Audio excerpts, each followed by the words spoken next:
Let it go because it is sucking your vitality dry. These situations of the job that sucks your soul dry, there is nothing that you're getting in return. Nothing. Do not waste a year of your life spinning in that negativity energy vortex. Your body knows. Your spirit knows. Suck. Once we get through the door, the entire time that we're there, and then we get home and we are just dreading getting up and doing it all over again. We've all gotten to that point where we know we'll walk out the door and never come back. Signs it's time to quit. Sign 1. You're experiencing a physical reaction to thinking about or going to work. There are multiple ways this can present, and many of them are symptoms of anxiety. And if you are feeling anxiety, I highly recommend seeking out a therapist or a medical professional for support. Here's some different ways that I have experienced a physical reaction and have known that it's time to leave a job. Shaking as you walk into the building or as you are on your way to the job, maybe you're driving in the car.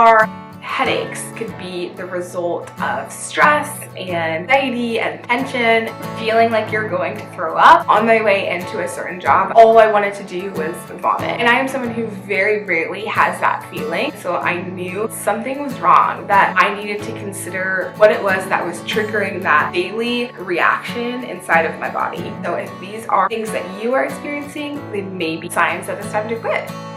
Disclaimer, I have held a variety of positions and I have chosen to leave jobs for a variety of reasons, and I have chosen to stay at jobs for a variety of reasons. It was just about making the right decision at the right time. I am here to share my insights, and ultimately any decisions made are your own and hopefully are made in your best interest. Sign 2. This job does not match your value system. People say, hey, should I be listing my personal values or my professional values? Yikes, we only have one set. And the problem arises when we feel like we have to splinter ourselves and have a set of values for who we really are and then a set of values at work. Because one of the most ferocious unseen drivers of disengagement at work, there's no alignment in my values and the organization's values. That almost is not fixable. These values can include things like diversity, creativity, respect, trust, innovation. So we should be able to put ourselves in spaces that positively impact our ability to live out those values. Altering your personal value system based on the expectations of work can deeply impact how we feel and how we show up at our jobs and outside of our jobs. If this job is no longer helping you grow as a person, requires that you separate from your personal values, I personally think that something is not working. It might just mean that a particular job is not for that person.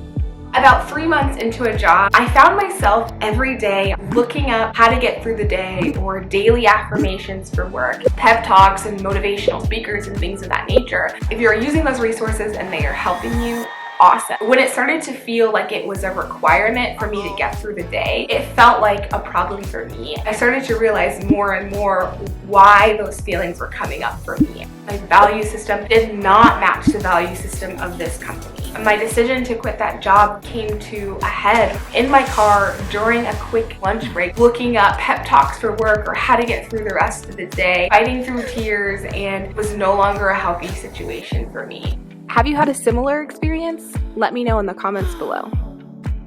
Sign number 3. You feel like you need to give yourself a pep talk every day, or you actively seek out ways to avoid your job. As much as boomers will try to convince us that if we don't want to go to a job, then we must be lazy or we must be unmotivated, I deeply disagree. If you are in an environment where you feel like you are able to be a person who is treated with respect and is valued and who values what they do, then we're much less likely to experience those feelings of avoidance. In my experience, if I'm able to go in and I feel confident about being there, what I'm doing is important, I have been much less likely to feel like I hated going there every day and much less likely to question my purpose